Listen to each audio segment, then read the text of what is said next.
In Germany, the richest families are everywhere, yet almost no one has ever seen them. They control the supermarkets we shop in, the cars we drive, the newspapers we read. Their fortunes stretch into the billions. But their faces? Hidden. Their lives? Discreet. This is the secret world of Germany's super rich, a world built on old empires, guarded by silence and powerful enough to shape an entire nation without ever being seen. Germany, a nation known worldwide for its discipline, engineering, and order, a country that rebuilt itself from the ashes of World War II to become one of the strongest economies on earth. But behind this image of stability lies another reality. Germany is also the land of billionaires, more billionaires than any other European country. And while the fortunes of the super rich continue to grow year after year, millions of ordinary Germans struggle to survive, living below the poverty line defined by the OECD. The German press frequently reports on high income inequality and low social mobility. The numbers are alarming, yet little is truly known about those at the very top, the ultra-wealthy, who are Germany's super rich. How do they live? And how do they see the country they call home? We often imagine the rich in cartoonish ways, like Scrooge McDuck swimming in piles of gold coins. Or we think of flashy American billionaires in private jets, yachts, and sprawling mansions. But Germany's super wealthy are different. They are discreet. They are cautious. They are, in many cases, invisible. This documentary takes us inside, or at least as close as we can get, to the secretive, carefully guarded world of Germany's ultra-rich. A world of company owners, heirs, financiers, and silent empires worth billions. Every year, behind closed doors at the Schloss Hotel Kronberg near Frankfurt, one of the most exclusive events in Germany takes place. The Manager Magazine Hall of Fame. It's not open to the public. No cameras from the outside. It's an elegant evening where Germany's wealthiest business owners gather. The numbers are staggering. Collectively, the guests in this one room are worth tens of billions of euros. On stage, the names are read. Ralph Dommuth, founder of United Internet, with a personal fortune of 4.5 billion euros. And he's just number 25 on the list. This is the face of wealth in Germany. Mainly male, overwhelmingly discreet, and yet, despite the evening's glitter and applause, still strangely out of reach. In Hamburg, home to Manager Magazine and its parent company, Spiegel Group, an entire team of researchers works year-round to track down and compile information on Germany's richest. Inspired by the Forbes model in the U.S., they publish a special edition each year, The 1001 Richest Germans. It's painstaking work. Who qualifies as super rich? To even be considered, you need at least 100 million euros in assets. That doesn't mean money in the bank. It's usually tied up in companies, properties, or investments. But there's a unique German twist. While in the United States, the richest often come from tech startups, Facebook, Google, Snapchat. In Germany, the wealthiest names almost always come from family businesses, old industries, generations of ownership, heirs who inherited entire empires built decades, even centuries ago. And unlike America, where billionaires are media celebrities, Germany's rich prefer to remain hidden. Some are so private that no photographs exist. Entire families with fortunes in the tens of billions live without a single public image. Why? Because in Germany, wealth attracts not admiration but suspicion, envy. For months, filmmakers tried to interview Germany's super rich. Almost all refused. Filming permissions were canceled at the last minute. Doors were closed. But eventually, one man agreed. Michael Otto, chairman of the Otto Group, one of Germany's 10 richest men. The Otto story is almost legendary. From humble beginnings after World War II, Otto's father started a mail-order business that, under Michael's leadership, grew into a global powerhouse with more than 20 companies. Otto successfully shifted from catalog sales to digital e-commerce, securing the family's place in the 21st century economy. And yet, when asked why Germany's wealthy hide, Otto's answer was simple. In the United States, wealth is admired. Success is celebrated. But here in Germany, wealth always carries a bitter aftertaste. People don't ask how hard you worked. They ask, what did you take from others to get it? Germany's super rich live under constant fear. Kidnapping, break-ins, political backlash. Many of their fortunes are also tainted by history. Some empires were built, or at least survived, through connections with the Nazi regime. These shadows linger, making the heirs even more cautious. And so, a paradox emerges. The richer they are, the more invisible they try to become. Germany's super rich live under constant fear. Kidnapping, home invasions, or public backlash are not abstract possibilities. They are real risks. Families that own some of the largest companies in the country keep their addresses hidden, their photographs locked away, their private lives shielded from public view. Some of the secrecy goes back decades. During the 1970s and 80s, when left-wing extremist groups like the Red Army faction targeted business leaders, kidnappings and assassinations were painfully common. The memory of those years still shapes how wealthy families live today. Even now, heirs are advised by private security not to send their children to public schools, not to share their locations online, and not to expose themselves in the media. But there is another reason for their discretion: history. Many of Germany's most successful companies grew during the Nazi era. Some collaborated with the regime. Others used forced labor. While today's heirs were not alive at the time, their fortunes remain tied to a past that is uncomfortable to discuss. For the families, silence often feels safer than visibility. And so, paradoxically, the richer they are, the more invisible they try to be. The research team at Manager Magazine spends months piecing together fragments of information. Annual reports, leaked shareholder documents, insider tips. Unlike the United States, where billionaires regularly flaunt their fortunes, in Germany the wealthy hide them. As a result, compiling the list of the richest Germans is more like investigative journalism than financial reporting. For example, the Aldi family, owners of the global discount supermarket chain, are worth tens of billions of euros. Yet no current photographs of them are in circulation. Their homes are guarded like fortresses. The family splits into two rival branches, controlling Aldi Nord and Aldi Sud, north and south. Their fortune is immense, their influence undeniable, and yet, to the average German, they remain almost mythical, shadows rather than public figures. This culture of secrecy shapes how German wealth is passed down. In most cases, the children of billionaires inherit not just money, but companies' board seats and entire foundations. Germany's super rich rarely sell their empires. Instead, they view themselves as caretakers, preserving businesses for future generations.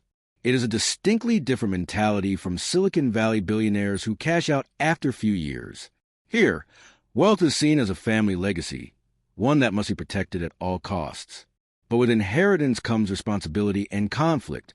Across Germany, family businesses are both the backbone of the economy and the stage for bitter internal disputes. Siblings fight over control. Cousins sue each other in court. Shareholders split companies apart. The public rarely sees this, because everything happens behind closed doors in private arbitration rooms, guarded by lawyers bound to secrecy. Still, sometimes the conflicts spill into public view. The story of the Oetker family, known worldwide for their frozen pizzas, is one example. Behind the brand was a multi-billion-euro empire, and when the patriarch died, his heirs fell into years of legal battles over who would control the business. Eventually, the company was split, but not before exposing how fragile even the richest families can be when faced with questions of succession. And yet, despite their discretion and internal disputes, Germany's billionaires are everywhere in daily life. They own the supermarkets where people buy food. They own the car companies that build Mercedes, BMW, Volkswagen, and Porsche. They own the media groups, the logistics firms, the chemical companies, and the insurance giants. Ordinary Germans may never see the faces of the ultra-rich, but their products, their logos, their influence are woven into everyday existence. This invisible influence raises an uncomfortable question. How much power do the super-rich really have in Germany? Officially, Germany is a democracy with strong institutions and checks on corporate influence. But behind the scenes, wealthy families and individuals hold extraordinary sway. Political donations, lobbying, advisory councils. These are the tools used quietly without public speeches or media attention. While in the United States, billionaires like Elon Musk or Jeff Bezos openly comment on politics and shape debates. In Germany, the wealthy prefer silence. But silence does not mean absence. Their influence is often stronger precisely because it is hidden. For decades, Germany prided itself on being a country of the middle class, the middle stand. These are the small and medium-sized businesses that employ the majority of workers and form the cultural backbone of the nation. But in reality, the concentration of wealth in the hands of a small elite has grown sharper every year. Reports show that the top 1% of Germans own more than a third of the country's total wealth. And yet, public discussion about inequality remains muted, partly because the rich avoid the spotlight so effectively. The few who do step forward, like Michael Otto of the Otto Group, often emphasize philanthropy. Otto has spoken about the need for the wealthy to give back, to use their influence for social good. Many families have set up charitable foundations, funding education, culture, or medical research. On paper, these gestures are generous. But critics argue they also serve another purpose: to protect reputations, to soften public anger, and to maintain control over how wealth is perceived. Charity, after all, can be a form of power. By choosing which causes to support, wealthy families influence public life in ways that are rarely debated democratically. A new concert hall in Hamburg, a scholarship program for elite universities, a donation to a political think tank. All of these shape society. Yet decisions are made by a handful of billionaires, not by voters. And then there is taxation. Germany, compared to other countries, has a complicated relationship with taxing the rich. The inheritance tax, in theory, should limit the transfer of massive fortunes from one generation to the next. In practice, however, family businesses often secure exemptions, arguing that paying the full tax would force them to sell or close operations. As a result, billions are passed down with minimal state intervention. This has created dynasties that endure for decades, their power untouched. The debate over taxing the rich resurfaces every few years in Germany, especially during election campaigns. Parties on the left argue for wealth taxes and stricter inheritance laws. Parties on the right warn that such measures would destroy jobs and push companies to move abroad. Meanwhile, the families at the center of the debate remain silent, rarely giving interviews, rarely defending themselves in public. Their strategy is always the same: stay invisible, avoid headlines, and let the system work in their favor. Germany's wealthy dynasties are not simply about money. They are about power, power that stretches across generations, industries, and borders. To understand how this power works, we need to look at the families themselves, at the way they built their fortunes, and at the quiet strategies they use to hold on to them. Take the Quandt family, for example. Their name might not mean much to ordinary Germans walking down the street, but their company certainly does: BMW. The luxury cars that roll out of factories in Bavaria and into showrooms around the world are part of a business empire worth billions. The Quandts are among Germany's richest families. And yet, their history carries shadows. During World War II, the Quandt factory supplied weapons to the Nazi regime, and forced labor was used. For decades, this past was never publicly discussed. Only in the early 2000s did the family commission an independent study to confront its own role in the Third Reich. The report confirmed what many had long suspected.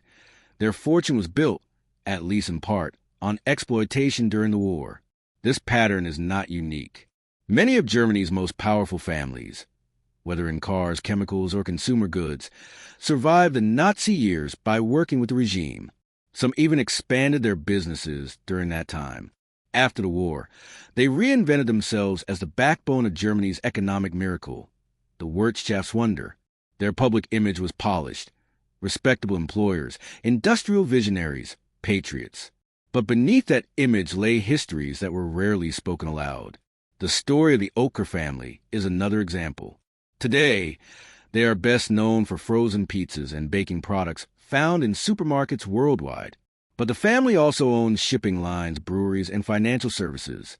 During the Nazi years, their patriarch Richard Oetker supported the regime. After the war, The family empire was rebuilt, and the brand transformed into one of the most trusted names in German households. For decades, the public associated Dr. Oetker with family kitchens and wholesome food. Only recently has the darker side of their history come under scrutiny. For the heirs of these dynasties, the past is a burden. On the one hand, they inherit vast wealth and control over major companies. On the other, they inherit silence, the expectation that some parts of history are better left unspoken. This explains, at least in part, why the super rich in Germany prefer discretion. The less people know, the less they ask. But discretion does not mean inactivity. Behind the scenes, the super rich maintain elaborate systems of influence. Lobbyists represent their interests in Berlin. Exclusive clubs and private events allow them to meet with politicians away from the cameras. Philanthropic foundations act as bridges between wealth and society, funding museums, universities, and even journalism. For ordinary citizens, these foundations appear as acts of generosity.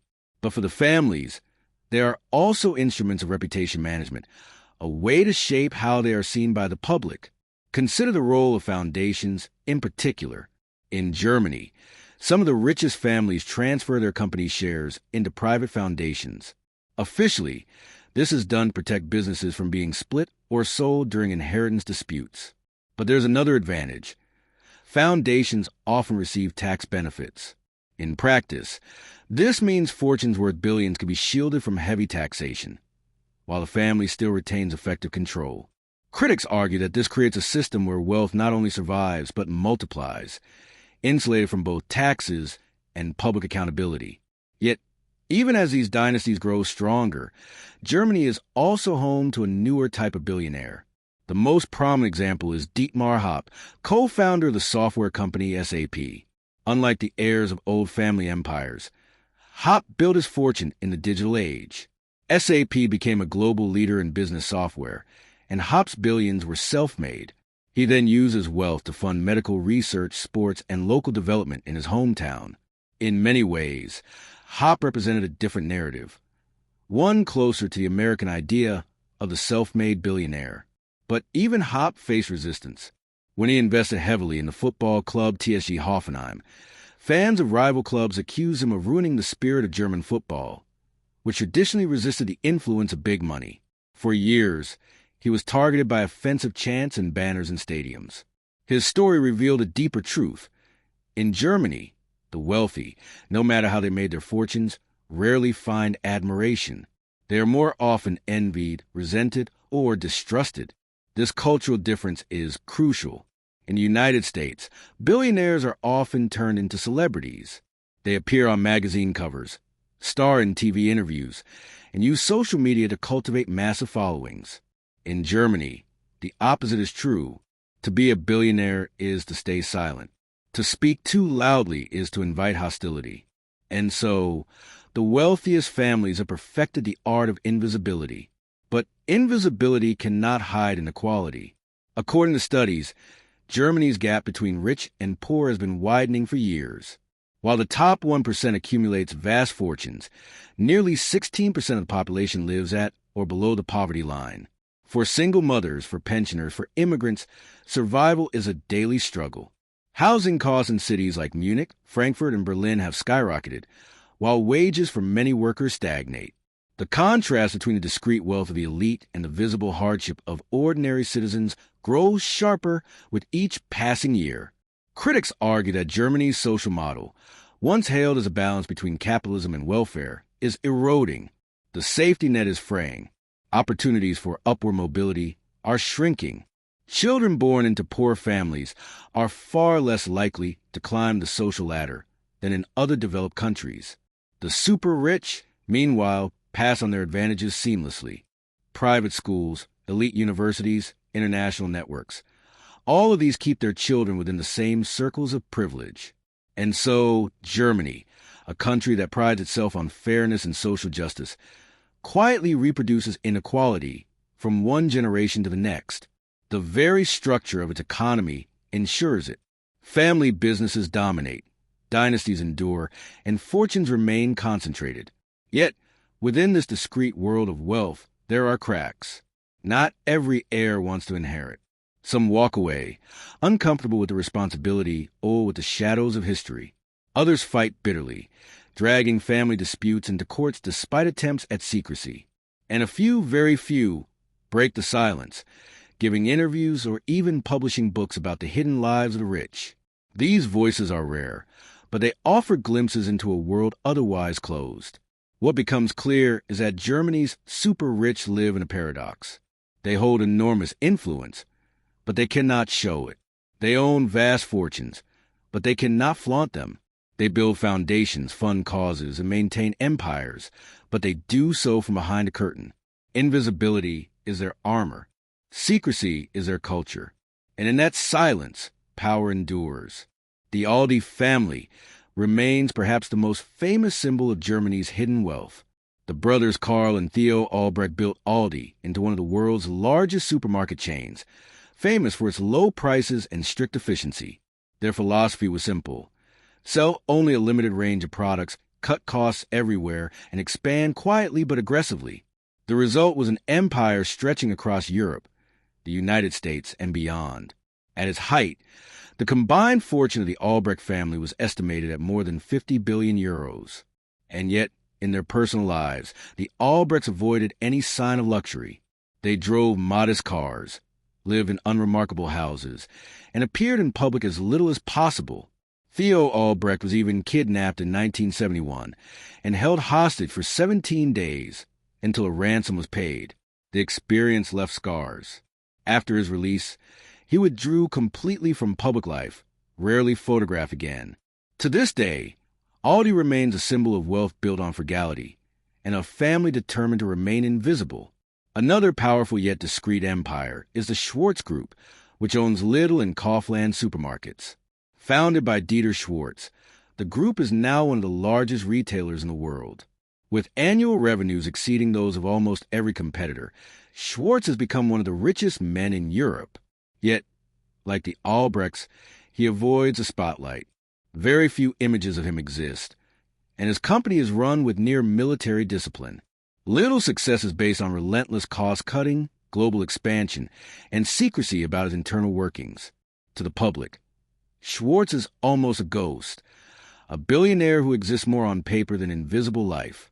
Then there is the Porsche Peach family, whose fortune is tied to one of Germany's greatest symbols, Volkswagen. The family saga is a blend of triumph, conflict, and legacy. Ferdinand Porsche designed the original Volkswagen Beetle under the Nazi regime. After the war, the Porsche name transformed into a global brand of luxury cars. Generations of heirs battled for control of Volkswagen, Audi, and Porsche, often in dramatic and bitter disputes. At times, cousins sued cousins, board members fought with family patriarchs, and newspapers reported on a family torn apart by both immense wealth and the pressure of leadership. Yet, despite the conflicts, the family remains at the heart of the German auto industry, its influence stretching from Stuttgart to Wolfsburg and far beyond. The Henkel family, known worldwide for detergents, adhesives, and consumer goods, represents another side of German wealth. With a company history stretching back to the 19th century, Henkel has become a household name across Europe. Like so many dynasties, the family balances tradition with global expansion, and their fortunes have grown steadily over generations. While they are less secretive than the Albrechts or the Schwarz family, they, too, practice discretion. Their wealth is visible in the brand, but their personal lives remain largely out of public sight. These families, along with dozens of others, in chemicals, publishing, logistics, and technology, represent the invisible architecture of German capitalism. They are the scaffolding on which much of the economy rests. Their companies employ millions. Their products shape daily life. Their fortunes influence politics, culture, and society. And yet, the individuals behind the companies are almost never seen. This is what makes Germany's super-rich unique. In the United States, wealth is a stage performance. In Germany, it is a private theater hidden behind thick curtains. The fortunes are vast, but the faces are blurred. The names are known, but the people remain shadows. As the 21st century moves forward, the contrast grows sharper. The world debates inequality, questions capitalism, and searches for new models of fairness. Germany, for all its reputation as a land of stability, cannot escape these debates. The rich are richer than ever. The poor struggle with rising costs, stagnant wages, and fewer chances to move upward. And in between lies a silent contract. The rich will remain hidden, and the public will rarely see them. But silence does not erase reality. The invisible influence of Germany's super-rich is everywhere. In the supermarket aisles, on the roads, in the advertisements, in the headlines that are never written, because editors are cautious about criticizing powerful advertisers, in the decisions made quietly in boardrooms, foundations, and political dinners. The discreet lives of the super-rich are not simply about privacy. They are about power, power exercised without spectacle, power preserved across generations, power that shapes a nation even as it pretends to remain unseen. And so, the final question lingers. In a democracy built on equality, how equal can society be when so much wealth and influence is held by so few? Germany's super-rich may prefer silence.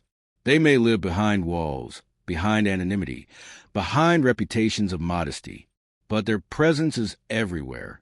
Their choices ripple through the economy, through politics, through culture. Germany has always been proud of its middle class, its middle stand, its reputation for balance. But the reality is that balance is slipping. Wealth, once discreet, is now impossible to ignore. In the end, perhaps the greatest secret of Germany's billionaires is not their money, not their history, and not even their invisibility. It is the fact that, without ever appearing on television screens, without ever standing on political stages, without ever opening their doors to the public, they still quietly shape the lives of millions. Their faces may be hidden, their voices may be absent, but their power remains.